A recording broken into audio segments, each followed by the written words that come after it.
Miriam Creemer, and from Calgary, Canada. Tell me what it was like growing up. I was born in 1936. My parents immigrated from Poland. My great-grandfather had 12 children, and my mother was a product of his son, Jacob. And my great-aunt came to Calgary, Alberta, Canada, because in Poland they had an ad that said, if you come to Alberta, you get free land for homesteading. And like all other immigrants of that time, as soon as she arrived and could make some money, she sent for the first cousin and told him, you get a job, and when you make money, you send for the second. It's a wonderful story because in 1995, when we had one of our family reunions, we had 450 members of my family in Calgary, Alberta, Canada. And at that time, my son-in-law said, Mom, are we related to everyone in this room? And I said, yes. And we come from all over Canada, the United States, Israel. Most of them have left Europe, and it was a wonderful, wonderful reunion. So I grew up in a very close-knit family that were immigrants. I'm a first generation born in Canada. I grew up in a Jewish day school called the I.L. Parrott School. And I grew up with wonderful friends that I have kept since I was 3 years old. We had everything imaginable in the Jewish community. And what was nice is it was such a small community that half of them were my relatives. My father was a second-hand store dealer, so I learned to deal with cowboys, Indians, Hutterites, prostitutes, drunks, and each of them, as they came into the store, my dad used to give them a quarter so they could get a meal, not enough to buy a drink. And he used to say to me, Miriam, I want you to know that each of these people that come in are human beings, and we need to help them. So I grew up appreciating everyone, whether they were, quote, up or down. I graduated from high school, went on to the University of Alberta in Calgary and Edmonton, and got a degree in teaching. I became a teacher at one of the largest elementary schools in Calgary, and then I was head of the English department at the Jewish day school that I myself had gone to when I was a child. And one night when I was giving my daughter a bath and her hair was flowing in the water, I'll never forget this, she said, Mommy, can you help me with a song I have to sing at the Hanukkah concert? I said, sure. And she began to sing a song that I had sung at her age on the very same stage at the very same school. So it was an amazing growing up, and it was a wonderful community. My father, who was a second-hand dealer, was also on the Yiddish theater stage in Calgary. He sang, he danced, and when he needed a child, he would drag me onto the stage. Sometimes I was a boy, sometimes I was a girl. But we made it, and we had a very happy life. How did I end up in Dallas, Texas?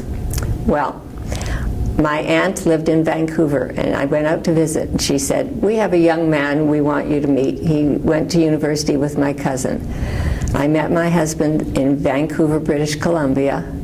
We courted for a year by mail, and then we got married, and it's been 52 years of marriage. We traveled across Canada and then ended up in Larchmont, New York. He was with Mobil Oil, and he was in charge of the computing centers for Mobil Oil. And it was the American government that helped me change my career at age 40.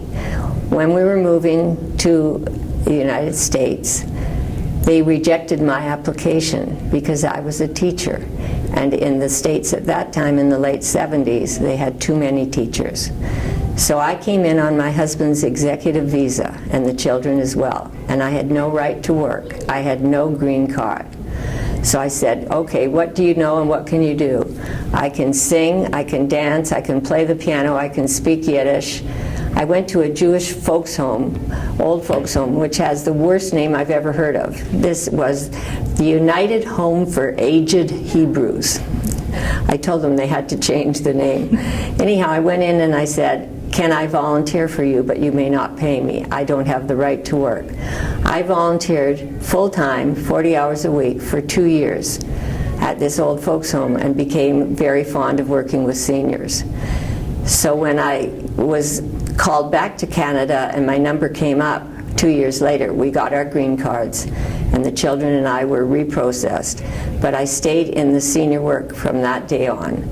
And so when people ask me what my degree is, I tell them I have a PhD in chutzpah. That means whenever you go out and look for a job and they ask you, can you do it? I say yes. Then I go home and say, now how the heck am I going to do it? We moved several times with Mobile, and our last move was from Larchmont, New York, where we were there for 5 years, a wonderful little town. There were 12,000 people, equally divided between Jews, Catholics, and Protestants. I raised funds for the playground for the school near our house, and I was very involved in Hadassah, in PTA, and at that time I had 3 jobs. I started a little Jewish day school. I worked with seniors at the JCC, and I also ran a music school. So I used to get up and say, what day is it and which direction am I heading into? Well, we got transferred to Dallas, Texas. So I walked into the JCC here, and I said, hi, my name is Miriam Creemer. I can do this, this, this, and this. Do you need me? And Harry Rosen, who was the director at that time, said, oh my gosh, we have nothing for you now, but let's see what we can do. I started out in the senior department doing 1 hour of Yiddish a week. I am a Yiddish teacher as well as an English teacher. I do translations, etc. And from that 1 hour, it became 5 hours, and then 10 hours, and then I became the assistant.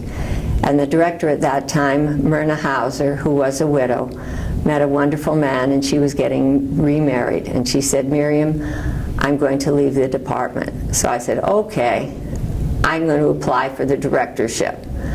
And I said to her, how much do you make so I'll know what to ask for? Anyhow, I went in and asked for the same salary, and I was hired as the director of this JCC Senior Adult Program. It was a wonderful time. I worked for 20 years as head of the department. We had about 1,000 seniors at that time. And I had a senior drama group. I had a senior choir. I had a senior reading club. I did all the programming because I loved working with the seniors hands-on. So I used to take the administrative work home to do. So I probably put in 60 hours into a 40-hour week for 20 years, and I loved every minute of it. I took seniors on trips all over the world.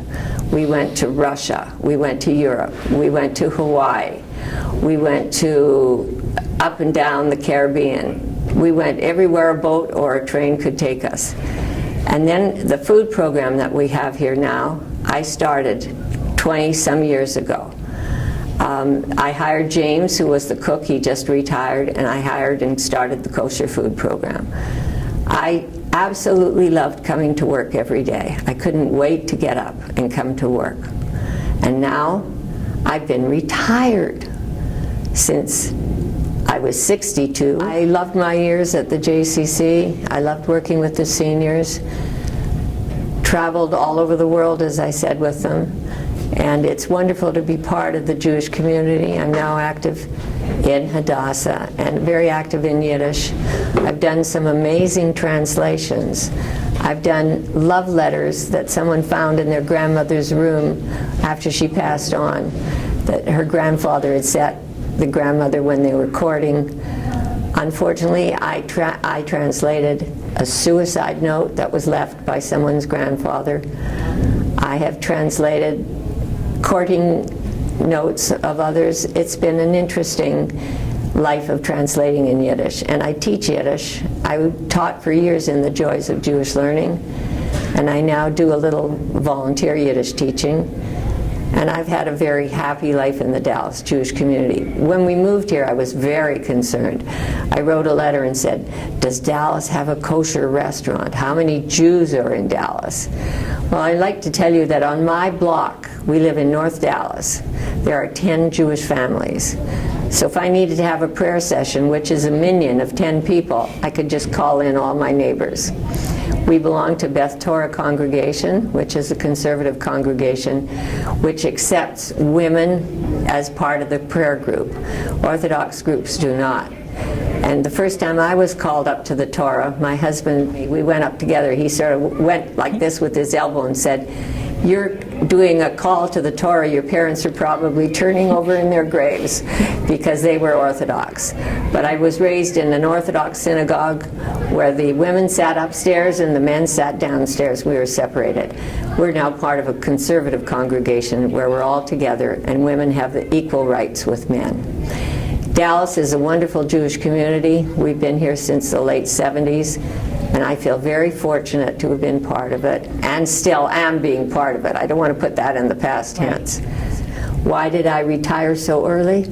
Because my husband retired and wanted to go to Canada for 3 months every summer, and I couldn't take 3 months off of the department. So we have been going to Canada every summer for 3 months for the last 20 years. But I still keep my finger in things. I do a program here called Laughter is the Best Medicine for the seniors, and I do a program on Yiddish at one of the synagogues. I teach Yiddish, I translate Yiddish, I'm active in Hadassah. I do whatever I can in the Jewish community. That's great. Let's go back a little bit to talking about your great-grandfather. Okay. You talked about the family reunion. Tell us about that.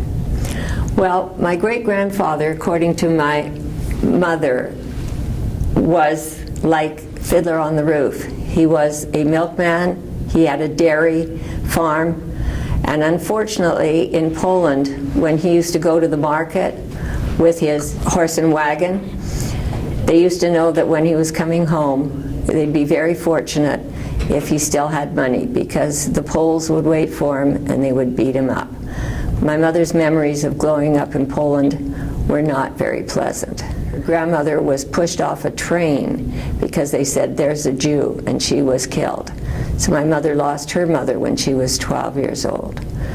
Memories of Poland were not terribly great because the Poles didn't like the Jews, and that was the beginning of years ahead, and then later the Holocaust. But our family stuck together, and I helped my cousin make a family tree, which is the size of one of the doors. It's huge. And we traced as much as we could, and then my mother's aunt, who had brought everyone to Calgary, was still alive. She was close to 100. And we spoke to her, and she gave us as much detail as she could. And then we started having these family reunions. And in Calgary, we had 450 at our first family reunion. And we've had several since, but not as many people have come because, unfortunately, the older generation has passed on. But the younger ones keep us all together. So I'm very proud to come from a very large, happy, intimate family in Calgary, Alberta, Canada, who spoke Yiddish the entire time I was growing up. And as a matter of fact, we moved to Dallas when my son was 12. And we were going to have his bar mitzvah. And I thought, can't bring Calgary to Dallas. We'll bring Dallas to Calgary. So I used to lead a choir at the synagogue in Calgary. So I called the rabbi and said, "May we have my son's bar mitzvah at your synagogue?" And he said, "Of course." So we went home to Calgary, and of course, you know, when you come home, every relative has you for dinner. So we went to this auntie's and this auntie's and this auntie's, and finally, after the third house, we came out, and my son said to me, "Mom, I got to ask you a question." I said, "What, David?" "Doesn't anybody in Calgary speak English?" Because we spoke Yiddish the entire time. But fortunately, my children both went to the Yiddish day school that I did before we moved away.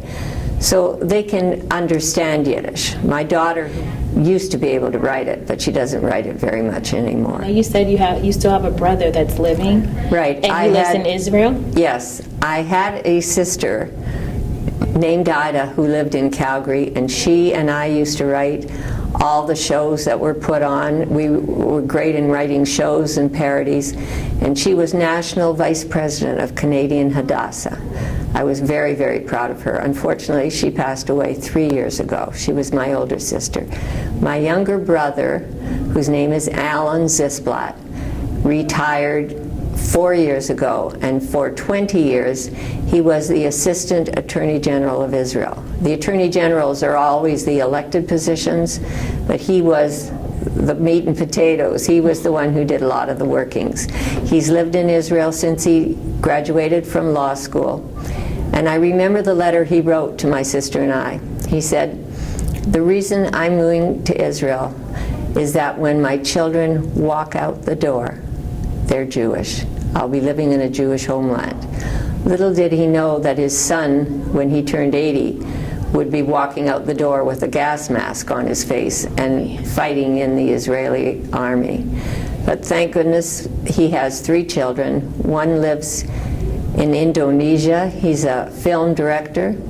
One lives in New York, and one lives in Vancouver, British Columbia. So that's my brother's family. That's amazing. So you have 2 children of your own, and you have 5 grandchildren. Right. So what advice would you leave your grandchildren? Family is the most important thing in the world. Stay close to your family. Share everything with your family. I think they know the difference between right and wrong. I don't have to teach them that. My daughter in Dallas has 3 children. She has an MBA in business and advertising, and now when her kids are grown, she's gone back to work. My granddaughter, the oldest one, just went off to Northwestern University in Chicago. She's taking pre-med and engineering. Her father is a doctor, her grandfather is a doctor, and she wants to do medicine and orthopedics together. She said she wants to create new things in medicine. My son lives in Palo Alto, California, and he's very much into technology of computers. Unfortunately, his first child was born with something called Usher syndrome. You're born deaf, muscular delay, and you'll eventually become blind. My little grandson has 2 cochlear implants, one on either side of his skull. And when he's hooked up, he has like a hearing aid and then a wire with a magnet. The magnet finds the chip in his head and his sound is turned on. It's like a miracle. He speaks and hears like you and I when he's connected. But when he's off the air, so to speak, I would call and say to my granddaughter, his little sister, "Let me speak to Brendan." She said, "Bubby, he's off the air right now." But he lip reads well too. After thousands of hours of physical therapy, this was a baby who couldn't hold his head up, couldn't crawl, couldn't stand. He now rides a bike, swims, and is an amazing young man. He's now in high school. Unfortunately, his eyes are now going, and that's something that we're praying with all the technology that someday we'll have. But he goes to high school with a white cane, and the kids know him. He's been in the same school system since he was little, and he's functioning quite well. And he has a little sister who is fine, thank goodness, and really relates beautifully to him. So I have 5 grandchildren, and we really work hard for Brendan. We go in the Foundation Fighting Blindness walk, vision walk here in Dallas, and my friends are very supportive. And we pray that something will be found, because it's like retinitis pigmentosus, I guess it's called. It's not like a cornea that can be replaced, it's retina. And they're working on it. Whether he'll be able to be the result of that technology, I don't know. But that's my children, of whom I'm very proud. Thank you so much, Miriam. You had amazing stories. Thank you for sharing with us. It's my pleasure. Thank you.